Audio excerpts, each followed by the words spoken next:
Welcome to this edition of The Need for Courage. I'm your host, John Byrne, and with me today is Dr. Dinorah Cortés-Vélez. Dr. Vélez does a number of things at Marquette University, which we're going to talk about, but she's also a dual threat. Besides teaching Spanish, she's a poet, and she's done some excellent work on anti-racism. So talk a bit about your role first at Marquette, besides being a professor. Talk about some of the classes in terms of the topics, and then I do want to dive into some of these other issues. Sure.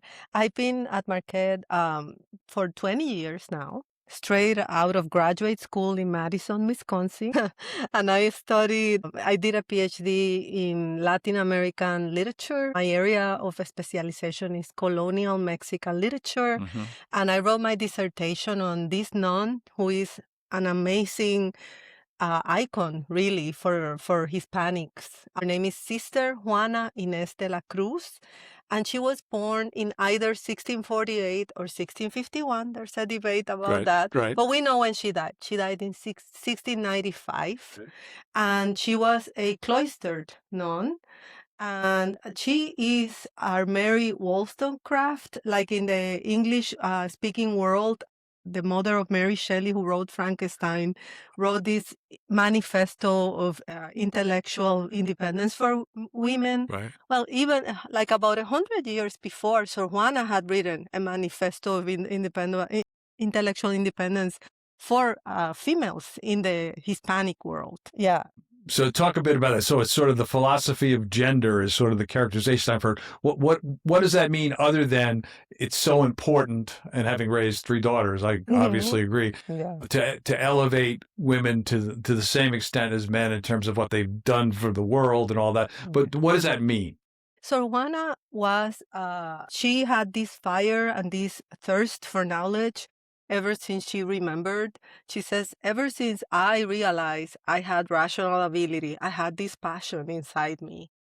And she wanted to study, but she wasn't allowed to do so formally because of the restrictions, gender restrictions of the time. Right. And she was the daughter of a single mother, which was a huge stigma at the time as well. She was an illegitimate daughter, so imagine. But she did manage to read all the books in her grandpa's library, and she educated herself, and she had the sense of a calling from God. She said, if God gave me, as he has to every single human being, irrespective of gender, the gift of reason, I need to put that gift to use for the end it was given to me. Because if I don't do that, is a sin, in tune with the parable of the talents, right, in the Bible. Yes. And this was the basis of her feminist quote unquote, because the word feminist didn't exist at the time, right? And it's become somewhat pejorative, unfortunately, today, which it should not be. But but you make a good point. Yeah. But even before the word existed, she had these concerns, and she put out a defense saying women should be allowed a life of the intellect. This is something God wants. And she dedicated all her writings. She wrote essays, she wrote letters, she wrote poetry, she wrote plays. And she decided that she wanted to be in the convent. She said, I have the total negation to marriage, because she was afraid that marriage would signify a prison and the inability to cultivate her intellect. And maybe at that time... And back then, and maybe for a couple hundred years after too, right? Exactly. And in her cell at the convent, it is known, it's a known fact, that she had about 4,000 books. She had mathematical and scientific instruments. She was someone who liked knowledge in this type of Renaissance fashion. She liked to go across disciplines, right? And she dedicated her life in the convent to study, and she was also the unofficial poet of the court. At that time, Mexico was not yet its own country. It was a viceroyalty of Spain. So today, Spanish people say she's the the greatest last poet of the Baroque in Spain. Baroque being this, artistic movement. And, we Latin Americans say she's the first great Latin American poet. So she's between worlds that way. At the time, did she do things then publicly? How was that? Because she's a cloistered nun. Obviously, as you mentioned, she was a poet laureate of the courts. Yes, But exactly. was she able to step out, quote, outside? What was that like? And how did you always know about her? How did you learn about her? Okay, so to your first question, she did all these things from within the walls of her convent. Okay. But she had good and powerful friends like the viceroy and the vice, her husband, the viceroy. And she actually was under more than one viceroy in Spain. But she had good friends. And viceroys are kind of like prime ministers? Is that what These they were, yes, right. They Okay. were like representing the king and the queen Gotcha. in this side of the world. Okay. And they were all in awe at her intellect and her charisma. And apparently she had these soirees, like literary soirees. She was behind a grate, in the area where they could receive visitors, and then the visitors were on the other side. And through there, they were talking and sharing. And, one of the viceroys became her dear friend, and she insisted in having her works published in Spain, in Seville initially. So thanks to her, Maria Luisa was her name, we have today Sor Juana's works. How did I become acquainted with Sor Juana? I think it was when I was in college. I think like around my sophomore year, I took a Latin American literature class, and we read what I said to you before is this manifesto of intellectual independence. It's called The Letter to Sister Filotea. And Sister Filotea is not another nun, is a bishop under the disguise of, like a pseudonym, who wrote, kind of commending her for her intellectual gifts, but a little bit chastising her for the way she was using them and saying, you should be reading more the Bible, which was kind of unfair because she did read the Bible. But I guess he was uncomfortable that she was trespassing too much into theology and philosophy that were considered male domains of knowledge. But her true call, she says that in her letters, was to be a philosopher and a theologian. She couldn't do that formally, though. She did it through literature, through poetry, and so on. How would you describe the themes that were important to her, other than obviously making sure that women have a voice? Obviously, I'm paraphrasing, but what were some of the other things in her writings that came out that you've embraced or that you recognized? I think because her mind was philosophical, truly the whole range of themes that affect our human experience interested her. She has series of poems where she's kind of debating what is the best way to go about love. If you love someone and it's unrequited love, but then someone else loves you, but you cannot really return the love to them, is it better for you to go with a person that doesn't correspond to your love, or to go with the one that you don't love, but they love you? And she concludes, yeah, that's better because you at least will be treated fairly. So she's doing these disquisitions through poetry and other forms of writing. She's also very interested in the topic of indigenous people in the Americas. She was the daughter of a Spanish father who didn't recognize her, so she was illegitimate, and her mother was the child of Spanish parents who was born in the Americas. That's known as being a criolla, a Creole person. Okay. Not Creole in the sense that we... Louisiana. No, not that sense. I see. So in terms of her but lineage, she was Spanish from Spain, but culturally she was mestiza because she grew up in Mexico, surrounded by indigenous people and even by enslaved people, right? So she's interested in this, and she dedicates sets of poems to indigenous peoples. She gives voice to them. She is interested she's worried about the violence of the conquest. She's talking about this in one of her plays. She has allegorical characters, and a couple is an indigenous man and an indigenous woman who are facing religion and zeal. America and the Western hemisphere, this is the indigenous couple, and then you have on the other side religion and zeal, being the Spanish couple, and they are engaging in this back and forth about how evangelization should be carried. And Sor Juana, she was Catholic, she was a nun, so she's not really questioning the right of to evangelize, but she is saying it has to be peaceful. It cannot be violent. And if you don't have the power to persuade peacefully, you have to leave alone the people and you cannot force it on them. So she's considered a pacifist by some people because she's advocating against war. She says, no just war. There's only the power of reasoning with people and persuading them. And I think that's beautiful and super, visionary, really. Somebody who we could use today, it seems, as well. You also, among many things in your career, you've actually won a national poetry prize. So obviously did you become interested in writing poetry based on your research about Sister, or was that something that was always part of you? And so talk a bit about that, how you navigate poetry from maybe other narratives, writing plays and books and articles and that sort of thing. I'm fascinated by that, but also obviously excellent that they've recognized your work. Thank you. Yes. Poetry has accompanied me for a long time. I think I wrote my first poem when I was 10. So I didn't even know exactly what was happening to me, but somehow I had always loved language and words. Right. And I like reading the dictionary, and I got the sound of words would get to me. And then I got very lucky. I went to a Catholic school in my hometown. I'm from Isabela in Puerto Rico. That's the northwest side of the island, and it's a coastal town, very beautiful. And in the school I went to had amazing nuns, and they gave me a very good education. And when I took my Spanish classes, I was so in love with the language, and I think that's how it started.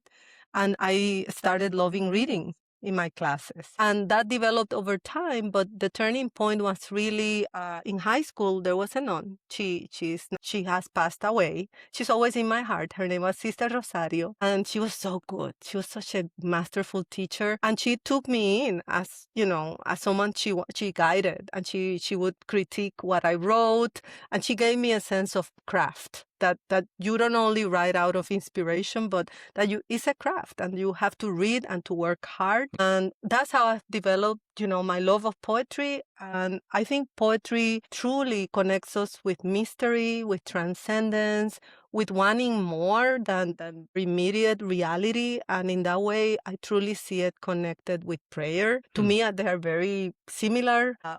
We need beauty. We need mystery.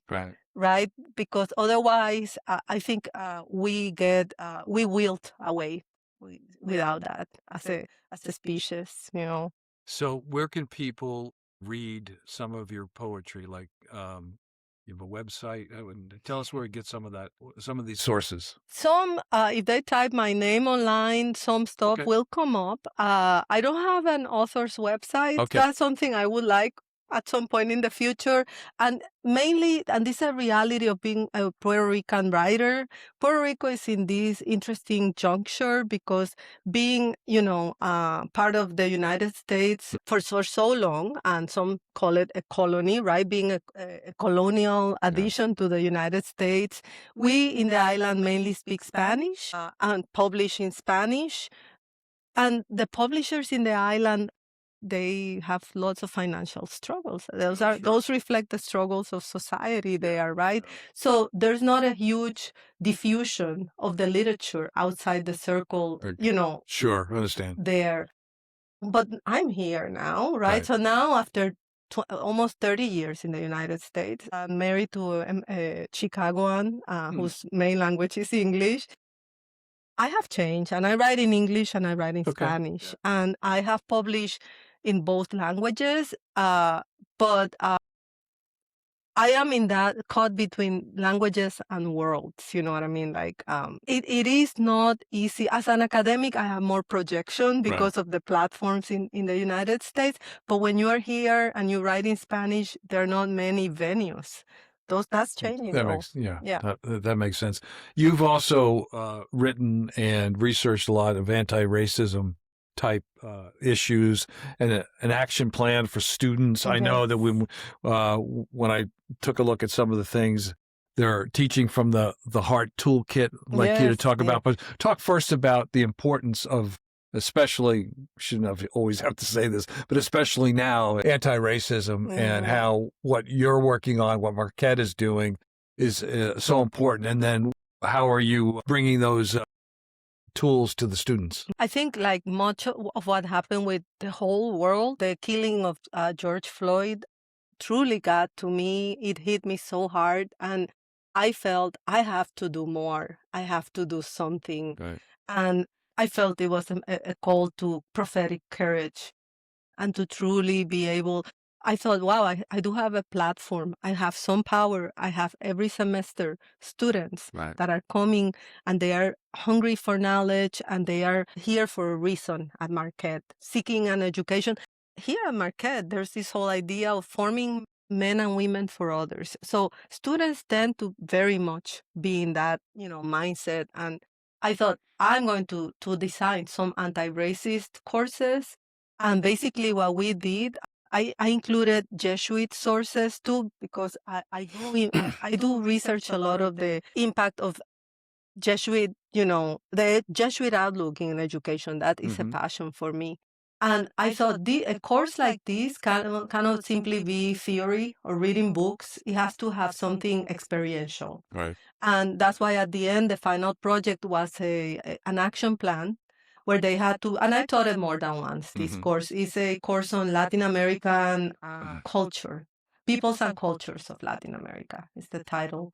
And I asked them in their action plans first to connect to the deepest desire of their heart at the moment they were at. And that's something very much from Ignatian spirituality, or the spirituality of St. Ignatius of Loyola. Right.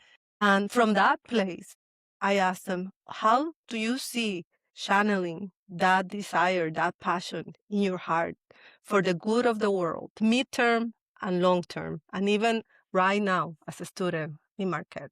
So those were the three projections in the plans. They were very moving. They were very powerful. And I said to them, keep this. And in the future, look back at it and see how you're doing with the things you projected. So and I connected that with the topic of the class really well, because that is a class that looks into the colonial legacy of Latin America. And that's, one of the paradoxes we live with. We exist as a people because of the colonial encounter. We would not be who we are without that. And there's a wound, but there's so much more than that wound.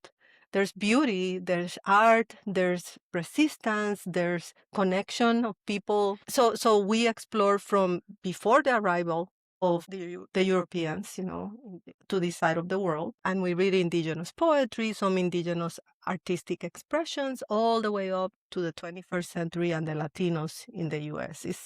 It's a huge, scope that we cover in that course. And it's very popular.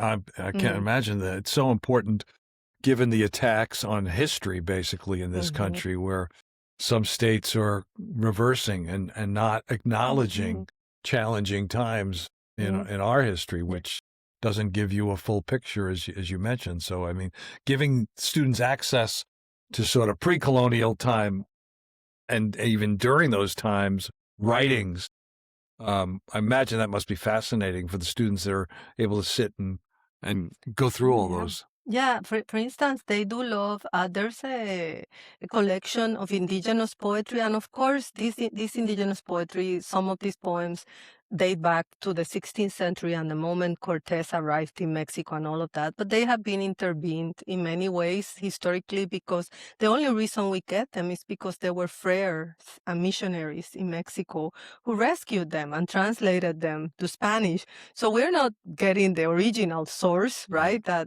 maybe was written in a codex or whatever. What we're getting is mediated, but still, thank God for the work of these people of goodwill, because we do get a window into the mindset and the hearts of these, people at that very traumatic juncture.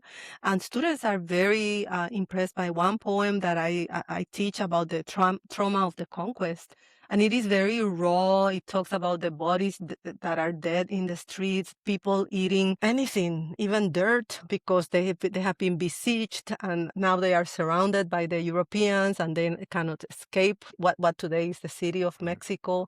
So yes, it is important to them to get connected to these sources, even if they are mediated in the way, I was mentioning. Some of the people that we've interviewed that are professors like yourself here at Marquette talk about the connection between what they are doing and other parts of the university. Mm-hmm. So I'm thinking, obviously, we're doing these conversations under the umbrella of the Center for Peacemaking. Do you have opportunities to interact with some students from there that'll either take your classes, or is there programming outside of the class that goes into some of the areas that you cover? Well, after I, as I mentioned originally, my main area of specialization had been Sor Juana for a long time. Yes. And then on 2025, I finally published a book on her called The Philosophy of Gender of Sor Juana Inés de la Cruz. And that marked like a turnaround. That book is in Spanish and in English? It's in Spanish. In Spanish, okay. Yeah. Yes. And it was published in the Netherlands, actually, right. of all places. Right. But it is available, La Filosofía de Género de Sor Juana Inés de la Cruz. And then I felt, more and more I had been transitioning into anti-racist aspects of education, and also into Ignatian spirituality and education. And that's what I have developed as another area of specialization. And that has allowed me to get outside my own department and connect with faculty, staff, and students outside my department. And what I am writing now, another scholarly monograph on this topic. And what I am exploring is how the spirituality of St. Ignatius, that he, it is all contained in the spiritual exercises, and these famously it's not a book to be so much read as to be practiced and prayed, because he didn't have any aspiration to be a writer, right? These were notes he collected, and then his disciples, and his students put them together. But anyways, the point being that there are meditations there, and these meditations are very powerful. And yes, they are religious and they are Christian. But what I have found is that for Ignatius, it was very important what he calls to live a life of graced awareness, or to live an examined life, not to go through the motions, right? To really connect with who you are and who you are in front of God. And I am a practitioner of that spirituality in my life. I'm a Catholic woman, and that for me is very important. In the classroom or with my colleagues at Marquette, of course, I am not proselytizing anyone, but who I am informs the way I relate, right, to others. And what I am doing in my monograph on Ignatian education is seeing how of the meditations in the spiritual exercises that are originally religious and forms of prayer can be adapted in the classroom and can render an education that is wholehearted education, because what I have found is that education that is lasting, that will transform your life, has to start with the heart, has to include the body, and then from there, your rational mind. All of you, who you are completely. So I'm working now on that, and I've given workshops and seminars and presentations all over campus, and in that way I have connected to other people in Marquette. So you would call some of these, like the monograph you're working on, an action plan for students. So it's not simply is the wrong term, but it's not a poem or it's not a piece. It's, here are some steps that you can take. Exactly. It is like a manual. Okay. And it's a how-to to a degree manual, because when other faculty members have come to these presentations, staff members as well of Marquette, they are like, how can I learn to apply these principles that you're applying? And I have been asked that question enough that I have felt that is God's calling to me to spread the bounty, to share the good, right? And I decided that this monograph has a very practical kind of bent for application. Is that also going to be in Spanish? That'll be in English Oh, there you because go. I want to really reach out a Right. very wide audience. Yeah. Yeah, it's too bad that we who speak only English don't do enough to better understand and read and write Spanish. So I mean, that some of that is on us for not doing enough. So I appreciate your time and all the things that you're doing. Let me just ask you, I've asked everybody in these interviews, given everything that's going on in society, given the anti-racism issues that you've dealt with and the action plans, at the end of the day, are you hopeful? Are you optimistic that things can change, if not around the edges, maybe a little more dramatically? How do you feel about the next couple of generations of students that you're obviously teaching?